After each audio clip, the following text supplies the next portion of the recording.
अगर नेटफ्लिक्स को जियोपॉलिटिक्स पर सीरीज बनानी होती ना, तो ईरान के लास्ट 6 साल मिनिमम 10 एपिसोड्स के होते।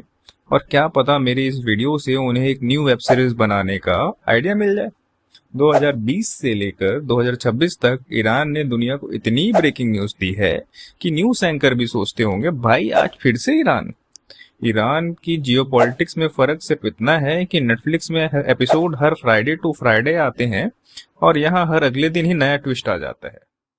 उस वक्त ईरान की command supreme leader Ayatollah Ali Khamenei और प्रेसिडेंट हसन रूहानी के हाथों में थी। 2020 की शुरुआत ही एक ऐसे एक्सप्लोसिव इवेंट से हुई जिसने पूरी दुनिया को शॉक कर दिया।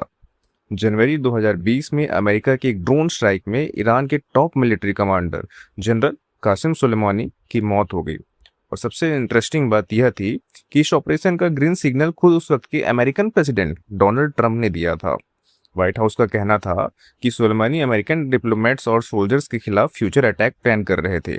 ट्रंप ने बाद में कहा, we took actions to stop a war, not to start one. I had killed Qasem Soleimani, who was an evil genius. And the reason I did it, I heard. लेकिन Tehran का जवाब बिल्कुल अलग था। ईरान ने इसे अपनी sovereignty पर सीधा हमला बताया। सुप्रीम लीडर अयतुल्ला अली खमैनी ने सुलेमानी की मौत का रिवेंज लेने की बात कही और बस पूरा मिडिल ईस्ट का टेम्परेचर एक ही रात में बदल गया। उस वक्त सोशल मीडिया पर लोग वर्ल्ड वॉर 3 के मीम्स बना रहे थे, लेकिन वाशिंगटन और तेहरान दोनों के लिए ये बिल्कुल भी मीम वाली सिचुएशन नहीं थी। हर न्यूज चैनल पर बस एक ही सवाल चल रहा था, क्या अमेरिका और ईरान अब सीधा वॉर करने वाले हैं? कुछ ही दिनों बाद ईरान ने इराक में मौजूद अमेरिकन मिलिट्री बेसिस पर बैलिस्टिक मिसाइल दाग दी। ये 1979 के बाद पहली बार था जब ईरान ने ओपनली अमेरिकन टारगेट्स को मिसाइल से टारगेट किया।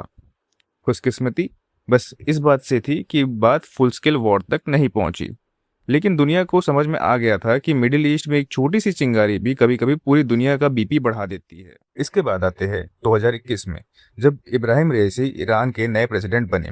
इसी दौरान ईरान और वर्ल्ड पावर के बीच न्यूक्लियर टॉक्स भी चल रही थी। तब तक अमेरिका में डोनाल्ड ट्रंप की जगह जो बाइडेन प्रेसिडेंट बन चुके थे। बाइडेन एडमिनिस्ट्रेशन चाहती थी कि ईरान दोबारा न्यूक्लियर डील्स यानी JCPOA के रूल्स फॉलो करे, लेकिन ईरान का कहना था पहले सैंक्शंस हटाओ। अमेरिका बोल रहा था पहले न्यूक्लियर रेस्ट्रिक्शंस लगेंगी। मतलब दोनों एक ही बात कर रहे थे। पहले तू, बिल्कुल दो जिद्दी पड़ोसियों की तरह, जहां दोनों को सुलह भी चाहिए, लेकिन पहले सॉरी कोई नहीं बोलना चाहता। हर मीटिंग के बाद उम्मीद जागती थी, लेकिन कोई फाइनल ब्रेक थ्रू सामने ही नहीं आता था। दुनिया बस इंतजार कर रही थी कि ये नेगोशिएशन किस डायरेक्शन में जाएगी। 2022 वो साल था जिसने ईरान की स्टोरी का पूरा फोकस इंटरनेशनल नेगोशिएशन से हटाकर डोमेस्टिक पॉलिटिक्स पर ला दिया। पुलिस कस्टडी में महसा अमीनी नाम की एक 22 साल की यंग ईरानियन वुमेन की मौत हो गई। और फिर जो हुआ, उसने सिर्फ ईरान ही नहीं, पूरी दुनिया का ध्यान अपनी तरफ खींच लिया। इसके बाद पूरे ईरान में नेशन वाइड प्रोटेस्ट शुरू हो गए। ये सिर्फ एक नॉर्मल प्रोटेस्ट मूवमेंट नहीं था। सड़कों पर लोग वुमेन राइट्स और सिविल लिबर्टीज की बात कर रहे थे। वहीं अमेरिका और कई वेस्टर्न कंट्रीज ने ईरानियन अथॉरिटीज पर ह्यूमन राइट्स के वायलेशन के आरोप लगाए। उस वक्त अमेरिकन प्रेसिडेंट जो बाइडेन ने ईरानियन वुमेन्स के सपोर्ट में स्टेटमेंट दिया और उनकी हिम्मत की तारीफ की। लेकिन तेहरान की कहानी बिल्कुल अलग थी।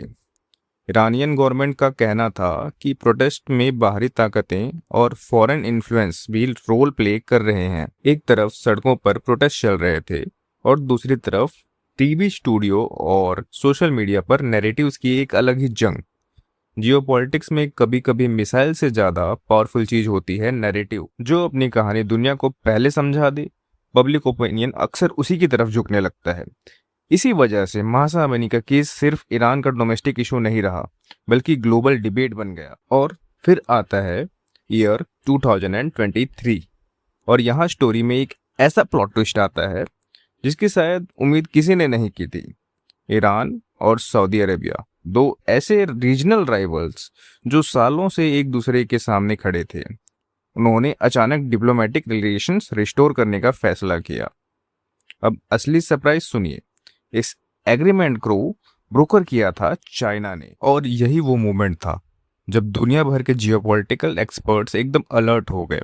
क्योंकि मिडिल ईस्ट के में मीडिएटर की कुर्सी पर अक्सर अमेरिका बैठा दिखता था, लेकिन इस बार एंट्री मारी बीजिंग ने, बिल्कुल उस क्लास मॉनिटर की तरह जो लास्ट में आकर बोलता है, बस करो यार, अब बैठ के बात कर लो। अमेरिका ने भी इस एग्रीमेंट का ऑफिशियली वेलकम किया, लेकिन एक्सपर्ट्स ने एक और चीज नोटिस की। अब मिडिल ईस्ट की डिप्लोमेसी सिर्फ वॉशिंगटन के आसपास नहीं घूम रही थी, चाइना भी धीरे धीरे अपनी जगह बना रहा था। ये डील सिर्फ ईरान और सऊदी अरेबिया के बीच नहीं थी, ये सिग्नल था कि ग्लोबल पावर पॉलिटिक्स का बैलेंस धीरे धीरे बदल रहा है। ईयर 2024 में ईरान को एक और बड़ा झटका लगा। प्रेसिडेंट इब्राहिम रईसी की हेलीकॉप्टर क्रैश में मौत हो गई। ये इंसिडेंट ईरान की पॉलिटिक्स के लिए एक अनएक्सपेक्टेड टर्निंग पॉइंट था। इसके बाद ईरान में नेशनल मॉर्निंग डिक्लेयर की गई और supreme leader Ayatollah Ali Khamenei ने देश को भरोसा दिलाया कि गवर्नमेंट और स्टेट इंस्टीट्यूशन पहले की तरह काम करते रहेंगे। बाद में हुए इलेक्शन में मसूद पेजेस्कियान नए प्रेसिडेंट चुनकर आए। दुनिया की नज़र इस बात पर थी कि क्या नए प्रेसिडेंट के आने से ईरान की फॉरेन पॉलिसी में कोई नया चैप्टर शुरू होगा। लेकिन ईयर 2024 की सबसे बड़ी स्टोरी सिर्फ लीडरशिप चेंज नहीं थी। अप्रैल 2024 में सीरिया के डेमेस्कस में मौजूद ईरानियन डिप्लोमेटिक कंपाउंड पर स्ट्राइक्स हुई, जिसका ब्लेम ईरान ने इसराइल पर लगाया। और फिर जो सालों तक शैडो वॉर के नाम से चल रहा था, वो पहली बार दुनिया के सामने ओपनली नजर आया। ईरान ने अपनी टेरिटरी से सीधा इसराइल की तरफ ड्रोन्स और मिसाइल लॉन्च किए। जवाब में इसराइल ने भी मिलिट्री रिस्पांस दिया। प्राइम मिनिस्टर बेंजामिन नेतन्याहू ने साफ कहा, "Whoever harms us, we will harm them." वहीं अमेरिका ने इसराइल की एयर डिफेंस को सपोर्ट किया और प्रेसिडेंट जो बाइडेन ने इसराइल के सिक्योरिटी सपोर्ट को रीअफर्म किया। खुशकिस्मती से ये फुल स्किल वॉर में नहीं बदला, लेकिन दुनिया को समझ में आ गया था कि मिडिल ईस्ट में एक छोटी सी चिंगारी कितनी जल्दी आग बन सकती है। और फिर आता है ईयर 2025 और ईयर 2026। ये दौर लगातार बढ़ते रीजनल कॉन्फ्लिक्ट्स, इंटरनेशनल प्रेशर और सिक्योरिटी कंसर्न से भरा रहा। एक तरफ अमेरिका और इसराइल बार बार ईरान के न्यूक्लियर प्रोग्राम को लेकर कंसर्न्स जताते रहे। प्राइम मिनिस्टर बेंजामिन नेतन्याहू कई बार कह चुके थे कि इसराइल ईरान को न्यूक्लियर वेपन कैपेबिलिटी तक पहुंचने नहीं देगा। वही ईरान का कहना था कि उसका न्यूक्लियर प्रोग्राम सिर्फ पीसफुल पर्पस के लिए है और सैंक्शंस को पॉलिटिकल प्रेशर के टूल की तरह यूज किया जा रहा है।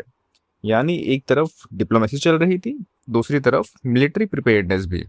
कभी सैंक्शंस हेडलाइन बनते, कभी मिसाइल अटैक्स, कभी प्रॉक्सी ग्रुप्स, कभी डिप्लोमेसी। मिडिल ईस्ट की पॉलिटिक्स बिल्कुल मॉनसून के मौसम जैसी है, कब धूप से बारिश हो जाए कोई गारंटी नहीं। इसी वजह से ईरान एक बार फिर ग्लोबल जियोपॉलिटिक्स के सेंटर स्टेज पर आ खड़ा हुआ। आज भी वेस्ट एशिया की पॉलिटिक्स को समझना हो तो ईरान को इग्नोर करना लगभग नामुमकिन है। अगर हम इस पूरी टाइमलाइन को ध्यान से देखें तो एक बात बिल्कुल साफ नजर आती है, ईरान की स्टोरी सिर्फ तेहरान की स्टोरी नहीं है। इसमें वॉशिंगटन की स्ट्रेटजी, तेल अवीव की सिक्योरिटी कंसर्न्स, बीजिंग की डिप्लोमेसी और पूरे वेस्ट एशिया की पावर पॉलिटिक्स एक साथ जुड़े हुई है। यानी ईरान को समझना मतलब सिर्फ एक देश को समझना नहीं है, बल्कि पूरे रीजन की जियोपॉलिटिकल वायरिंग को समझना है। और इसीलिए एक सीधा सा सवाल खड़ा होता है, अगर हमें वेस्ट एशिया को समझना है तो क्या ईरान की स्टोरी को स्किप करना पॉसिबल है? जवाब है बिल्कुल नहीं, क्योंकि जियोपॉलिटिक्स में कुछ देश हेडलाइन पढ़ते हैं और कुछ देश हेडलाइंस बना देते हैं और ईरान उन्हीं में से एक है। तो आज की इस विजुअल एनालिसिस में हमारे साथ जुड़ने के लिए आपका बहुत बहुत धन्यवाद। अगर आपको ये विजुअल एनालिसिस थोड़ी सी भी इंफॉर्मेटिव लगी हो तो इस वीडियो को लाइक करें, चैनल को सब्सक्राइब करिए और कमेंट्स में जरूर बताइए आपके हिसाब से ईरान का सबसे बड़ा टर्निंग पॉइंट कौन सा था। मैं मिलूंगा आपसे नेक्स्ट वीडियो में।